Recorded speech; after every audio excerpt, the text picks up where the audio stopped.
ఉన్న బంగారాన్ని విడిపించి ఆ రోజు ఆన్లైన్ రేటుకే మేము కొంటాం. Sharma gold company.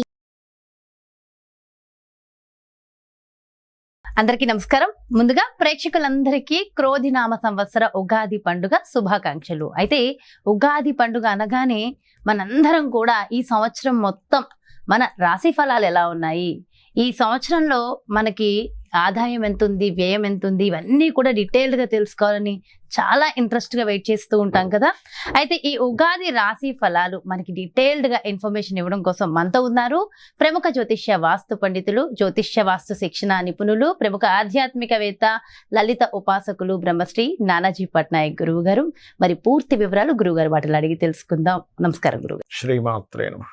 గురుగారు, మరి ఈ క్రోధినామ సంవత్సరంలో మీన రాశి వారికి ఆదాయం ఎలా ఉంది, వ్యయం ఎలా ఉంది, రాజపూజ్యం అవమానం, పూర్తి వివరాలు ఎక్స్ప్లెయిన్ చేయండి. తప్పకుండా అమ్మ. మనం కామన్ గా కూడా పంచాంగం తీసుకుంటే ఉగాది అనగానే పంచాంగ శ్రవణం, అందులో ఆదాయము, వ్యయము, రాజపూజ్యం, అవమానమే చూసుకుంటాం మీరు అడిగినట్టుగా. అయితే ఈ 11/5 అంటే ఆదాయం 5, ఆదాయం 11, ఖర్చు 5 చూపిస్తుంది. కాస్త పర్వాలేదు. ఆదాయం 11 ఉంది, ఖర్చు 5 ఉంది. అదేవిధంగా 2, 4 అంటే రాజ్యపూజ్యం 2, మెచ్చుకునే వాళ్ళ సంఖ్య 2, అవమానించే వాళ్ళ సంఖ్య 4 ఉంది. అయితే దీన్ని ఎలా మార్చుకోవడం, ఎందుకంటే ఇది ఎలాగుందో అలాగే యాజ్ ఇట్ ఈజ్గా మనం అనుభవించాలని రూల్ లేదు. ఇక్కడ 2 విషయాలు. ఒకటి, దానికి ఏ గ్రహ సంబంధమైన పరిహారం చేసుకోవాలి, ఏ దేవత ఆరాధన చేసుకోవాలి. ఎప్పుడు కూడా అమ్మవారి ఆరాధన చేసుకునేటువంటి వ్యక్తికి గ్రహస్థితులు ఎలా ఉన్నా అనుకూలిస్తాయి, పెట్టుకోండి. అయితే ఇక్కడ ఈ అవమానం తగ్గించుకోవాలి, రాజ్యపూజ్యం పెంచుకోవాలి వీళ్ళకి. ఎందుకంటే ఇది మాత్రం బ్యాలెన్స్డ్గానే ఉంది, ఆదాయం ఏం బ్యాలెన్స్డ్గానే ఉంది. చూసుకుంటే కనుక మీనం వారికి రాజ్యపూజ్యం పెరగాలి అంటే ముఖ్యంగా ఇప్పుడు రాహు రాశిలో సంచరిస్తున్నాడు కాబట్టి దుర్గా ఆరాధన, దక్షిణామూర్తి యొక్క స్తోత్ర పఠనం చేసుకుంటే ఖచ్చితంగా రాజ్యపూజ్యం పెరుగుతుంది. అంటే మీరు సరైనటువంటి సమయంలో సరైన నిర్ణయాలు తీసుకుంటా, సరైన పనులు తెలియకుండా అని చేస్తారు, మిమ్మల్ని మెచ్చుకునే వాళ్ళ సంఖ్య కూడా పెరుగుతుంది. మీరు అవమానం తగ్గాలి అంటే లలితా అమ్మవారి యొక్క స్తోత్ర పఠనము, అందులో ముఖ్యంగా కర్పూర వీటిక ఆమోద సమాకర్ష దిగంతరాయే నమః అనే నామస్మరణ అవమానాన్ని తగ్గిస్తుంది. అదేవిధంగా సూర్యుడిని చూస్తూ కూడా ఓం మిత్రాయ నమః అనుకున్నా కూడా అవమానం తగ్గుతుంది. సర్వసాధారణంగానే వీళ్ళకి ఏంటంటే రాహు రాశిలో ఉన్నందుకు కొంచెం మీనరాశిలోకి రాహు ఎంటర్ అయినప్పటి నుంచి ఏదో తెలియని ఒక గాబరా, ఏమవుతుందో, ఎలా అవుతుందో, ఏముంటుందో, ఎలా జరుగుతుందో అనే ఒక స్ట్రెస్ ఉంటూ ఉంటుంది. కొంచెం దాని విషయంలో కొంత జాగ్రత్త వహిస్తూ ఉండాలి. అదేవిధంగా కుటుంబ స్థానం ఏదైతే ఉందో, కుటుంబ స్థానంలో ఉన్నటువంటి గ్రహస్థితి, కుటుంబాధిపతి ఉన్నటువంటి స్థితి, ఇవన్నీ కనుక చూసుకుంటే, అంటే ధనాధిపతి ఉన్న స్థితి కనుక చూసుకుంటే, ఎలాగో వీళ్ళకి 11/5గా వచ్చింది కాబట్టి ఆదాయం 11 ఉంది. అదేవిధంగా ఫైనాన్షియల్ గ్రోత్ కూడా పెరుగుతుంది ఈ సమయంలో.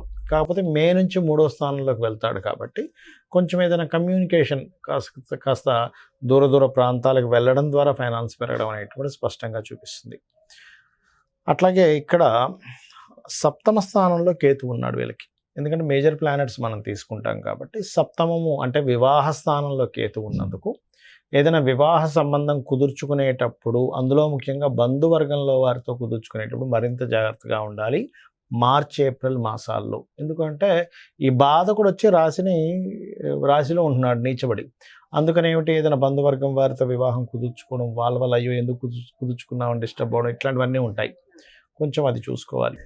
అండ్ అలాగే వీలైతే ఒకవేళ ఇంకా కంపల్సరీ అయ్యి వివాహం ముందుకు వెళ్తున్నామంది అన్నప్పుడు కాస్త బుధ, కేతు గ్రహాల దగ్గర దీపారాధన చేసుకున్నట్లయితే బాగుంటుంది.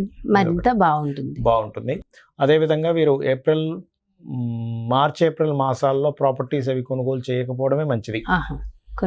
చేయకపోవడం మంచిది. సంతాన అభివృద్ధికి అయితే బాగానే ఉంది చెప్పాలంటే వీళ్ళకి. ఎందుకంటే పంచమం మీద కొంతవరకు దృష్టి ఉంది. అయితే వీటన్నిటికంటే కూడా వీరికి లాంగ్ జర్నీస్ చేయడం ద్వారా హైయర్ ఎడ్యుకేషన్ విషయాలకి డబుల్ ట్రాన్సిట్ ఉంది. అంటే శని గురువు ఇద్దరు గ్రహాల యొక్క దృష్టి డబుల్ ట్రాన్సిట్ అనేటువంటిది భాగ్యభావం మీద ఉంది కాబట్టి తండ్రి నుంచి, గురువుల నుంచి లాంగ్ జర్నీస్ వల్ల, బ్యాంక్స్ వల్ల లాభం కనబడుతుంది. ఉద్యోగ అవకాశాలు కూడా చాలా చక్కగా వస్తాయి, అందులో ఎటువంటి ఇబ్బంది లేదు. కాకపోతే కాస్త ఇంపోర్ట్ ఎక్స్పోర్ట్ బిజినెస్ చేసేటువంటి వారు, ఇన్వెస్ట్మెంట్స్ చేసేవారు కొంత జాగ్రత్తగా ఉండాలి. ఎందుకంటే మీన రాశి వారికి సహజంగానే 12వ స్థానంలో శని భగవాను నుండి ఏళ్ళనాటి శని ప్రారంభమైంది సంవత్సరం 3 నెలల నుంచి. ఇంకొక సంవత్సరం 4 నెలలు అవుతుంది దాదాపుగా. సో ఏళ్ళనాటి శని 12లో ఉన్నప్పుడు సర్వసాధారణంగా జరిగే మిస్టేక్స్ ఏంటంటే ఇన్వెస్ట్మెంట్స్ చూసుకోకుండా కొంచెం ఎక్కువ ఇన్వెస్ట్మెంట్స్ చేస్తూ ఉంటారు. అది కాస్త చూసుకోవాలి వీరు. ఆ యొక్క జాగ్రత్త కనుక తీసుకున్నట్లయితే అన్ని విధాలా బాగుంటుంది. అన్ని విధాలు బాగుంటుంది, చాలా బాగుంది. ఓవరాల్ గా మీనరాశి మరింత బాగుండడం కోసం చిన్న చిన్న రెమెడీస్ రాజరాజేశ్వరి అమ్మవారి యొక్క ఆరాధన కనుక చేసుకున్నట్లయితే మరింత బాగుంది. చాలా సంతోషం గురుగారు. ఇవే కాకుండా ఇంకేమైనా జాగ్రత్తలు తీసుకోవాల్సిన అవసరం ఉంటుందంటారా? జాగ్రత్తలు అంటే ఏం లేదమ్మా, ఒకటి గుర్తుపెట్టుకోండి, నేను చెప్పేది ఒకటే.